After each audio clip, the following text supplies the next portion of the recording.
Okay, so this is something that I want to talk about. I actually thought long and hard if I was going to make this into a series. And the reason why I thought so hard about it is because of two reasons.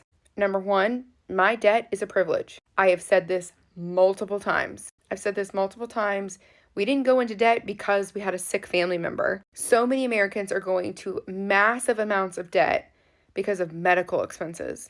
And that is not us. And I recognize that. We made stupid financial decisions, full well knowing better. And we felt like we were untouchable, and we are not. And now we're paying the price. We're being accountable for what we've done, and we are making a plan and sticking to that plan to get it done. And what's crazy to me is that so many people are attacking me when I have said, I've made mistakes and I'm gonna do better. And people are like, you've made mistakes, you need to do better. And I'm like, yeah, that's literally what I just said. The second piece of this is that it's not lost on me that we are high income earners. This debt will be handled very quickly. I think there's also a part of me that's like, there's all of these influencers that are super popular that are going to get Birkin. They're like, come get ready with me to go pick up my Range Rover. And like, there is a group of people like me that make good money but aren't rich yet, called Henrys. High earner, not rich yet.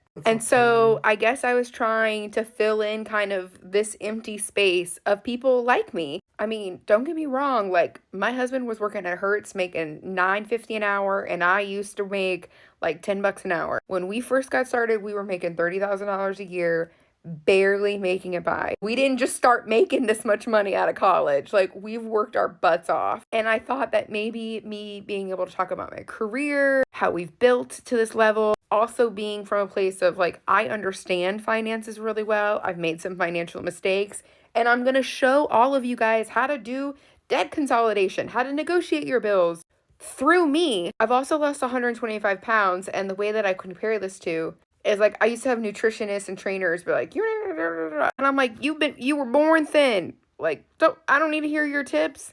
And I'm trying to be like, I did something stupid and now I'm going to do something good by it. Watch me show you guys how to do it as somebody that's actually lived it, as somebody that wasn't just born with a bunch of money, who worked hard to get to it.